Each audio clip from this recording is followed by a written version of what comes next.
Happy International Women's Day to you all. Certainly hope that all women are given the sense of respect as well as the audacity to understand them a whole lot more and know that they play one of the most crucial roles in all of society. Indeed, happy International Women's Day to all women across the world.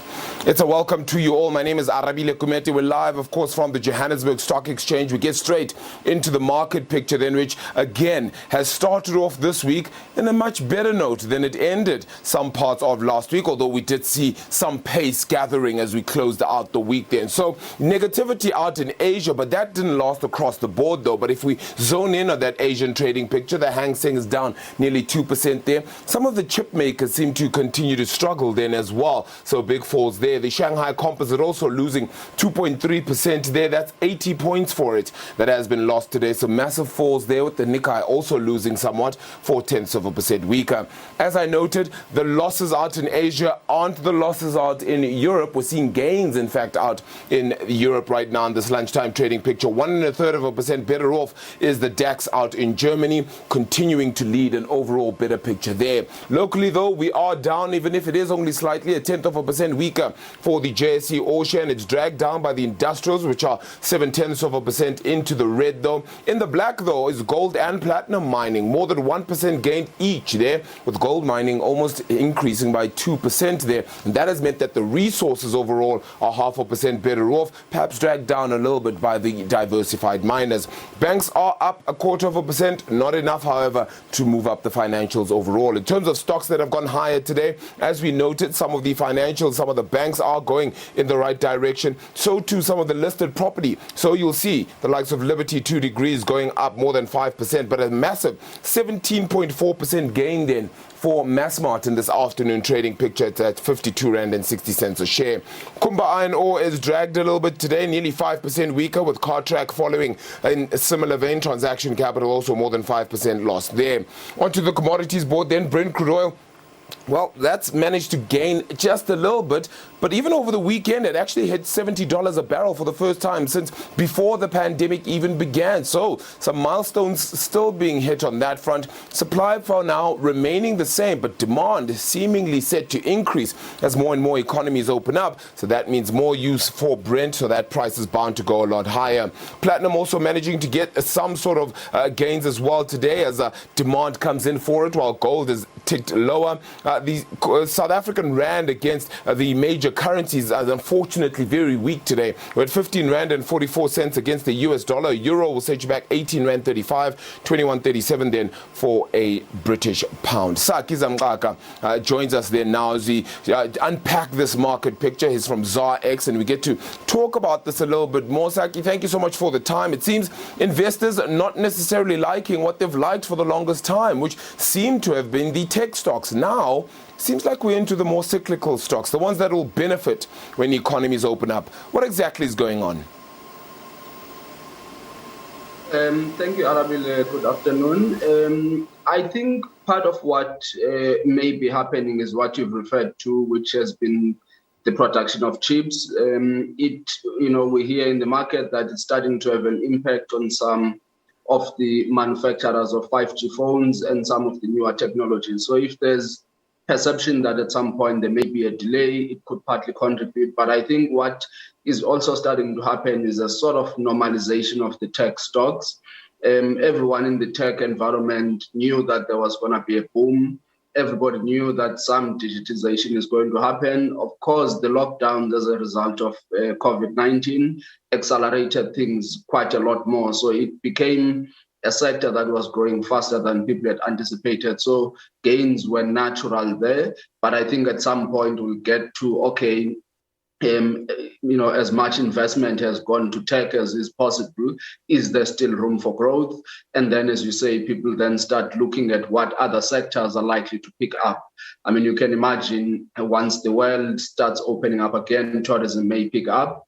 It was one of the hardest hit, so you may now have some consolidation happening in certain areas. So yes, I agree with you in a nutshell that, we're going to start seeing a normalization of the economy, whatever that means, where, people aren't following what are obvious winners. People are starting to take a bet on, where the future in the short term is going to go.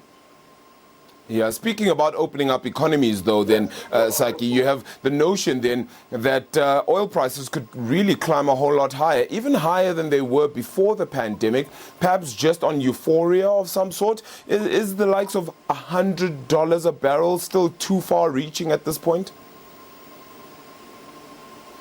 Well, I mean, for me, I think it's a bit of a far reach. Because I mean, yes, we know oil is going to become part of the of the economy for a while, before we start having it replaced by renewable energies. But I think thinking that we're going to go back to prices, even 2-3 years pre-COVID, for me is still a bit of a far reach. I think in the short term, as everything else is gearing up again, demand naturally is likely to pick up. But I think it's still early days. But we live in a world where it's very difficult using history for anything to judge how the future is going to be. But at this stage, I just don't see what would fundamentally drive the demand of oil, unless there will be other factors that influence the price. But purely from a demand and supply side, I still battle to see where that massive demand is going to come from. There may be distribution constraints because maybe people have docked their ships and orders are backed up, and maybe in the short term logistics may be difficult when the economy picks up real quick.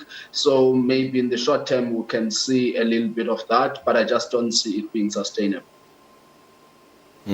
Okay, very interesting enough on that front. Let's focus a little bit locally then. Unfortunately, yesterday we got the horrific news of the passing of Peter Matlare. He was certainly a pioneer in this industry, right? I mean, the former CEO, of course, of the SABC, even the former CEO of Tiger Brands, and even deputy CEO at ABSA, a long and illustrious career at the age of 61 already.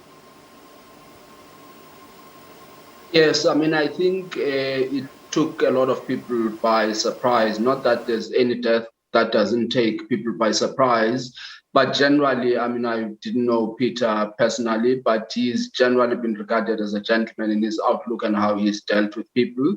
And in his career, I mean, he's led a state-owned company, and we know how difficult it can be for Black professionals to survive their careers out of state-owned companies. And I think he survived quite successfully, and there's a lot of people who respect him for that. He's gone on to take different roles in private sector entities. So I think he is one of those professionals the Black community can be proud of, that he's been able to have staying power. And I think those around him have expressed quite a lot of fondness on him as a family member, him as an individual. So it's something that I think it will shake more than just his employer, but I think a lot of people who were touched by him would have been pouring condolences pretty much since the announcement went public. Saki, unfortunately, we do have to leave it there, but we've also gotten news, of course, that Neil Froneman, the CEO of Sibanye-Stillwater, is looking to perhaps urge the top 3 gold mining companies in the country, Sibanye-Stillwater itself, Gold Fields and AngloGold Ashanti, to perhaps create a merger which may be good for the country. He says that if they don't merge, they could actually no longer exist in the future, because you'd have the bigger miners across the world saying, look, we can actually buy you out. So that would be interesting to see. And hopefully we can chat about that very soon. Saki, unfortunately, that's all we have time for this afternoon. Thank you so much for joining us here on SABC News. Saki Zamxaka, they're joining us from ZAX. All right, then, I hand on over back to my colleague Nzinga Qunta then as we close things off then in this afternoon picture. Live from the Johannesburg Stock Exchange, myself and the team say to you, that's where the buck stops.